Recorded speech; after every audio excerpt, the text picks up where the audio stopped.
राधे राधे दोस्तों। एक बार गोपियों ने श्री कृष्ण से कहा कि हे कृष्ण, हमें अगस्त ऋषि को भोग लगाने जाना है और ये यमुना जी बीच में पड़ती हैं। अब आप ही बताएं, हम कैसे जाएं? भगवान श्री कृष्ण ने कहा कि जब तुम यमुना जी के पास पहुंच जाओ तो कहना, हे यमुना जी, अगर श्री कृष्ण ब्रह्मचारी हैं तो हमें रास्ता दें। गोपियां हंसने लगती हैं कि ये लो, कृष्ण भी अपने आप को ब्रह्मचारी समझता है।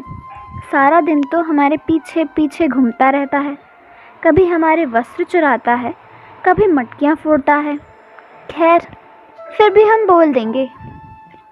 गोपियाँ यमुना जी के पास जाकर कहती हैं, हे यमुना जी, अगर श्री कृष्ण ब्रह्मचारी हैं तो आप हमें रास्ता दें। और गोपियों के ऐसा कहते ही यमुना जी उन्हें रास्ता दे देती हैं। गोपियाँ तो सुन्न रह गईं। ये क्या, कृष्ण ब्रह्मचारी?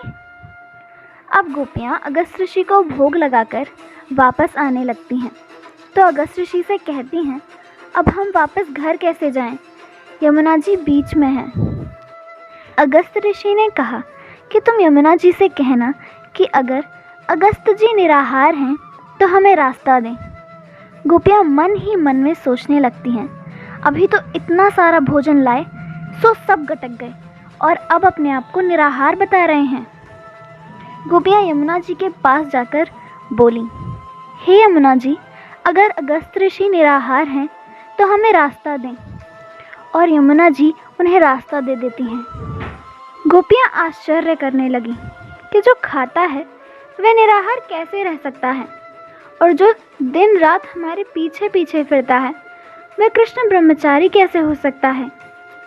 इसी उधेड़-बुन में गोपियों ने कृष्ण के पास आकर फिर से वही प्रश्न किया। भगवान श्री कृष्ण कहने लगे, गोपियों, मुझे तुम्हारी देह से कोई लेना देना नहीं है। मैं तो तुम्हारे प्रेम के भाव को देखकर तुम्हारे पीछे आता हूँ।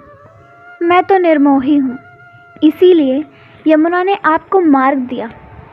तब गोपियाँ बोली, भगवन, मुनिवर ने तो हमारे सारे भोजन को ग्रहण किया, फिर भी वह बोले कि अगस्त ऋषि अजन्म उपवासी हों, तो हे यमुना मैया, मार्ग दें। और बड़े आश्चर्य की बात है कि यमुना ने मार्ग दे दिया। श्री कृष्ण हंसने लगे और बोले कि अगस्त अजन्म उपवासी हैं। अगस्त मुनि भोजन ग्रहण करने से पहले मुझे भोग लगाते हैं और उनका भोजन में कोई मोह नहीं होता। उनके कतई मन में नहीं होता कि मैं भोजन करूं या भोजन कर रहा हूं। वो तो अपने अंदर रह रहे मुझे भोजन करा रहे होते हैं, इसीलिए वह अजन्म उपवासी हैं। जो मुझसे प्रेम करता है मैं उसका सच में ऋणी हूँ। मैं आप सबका ऋणी हूँ।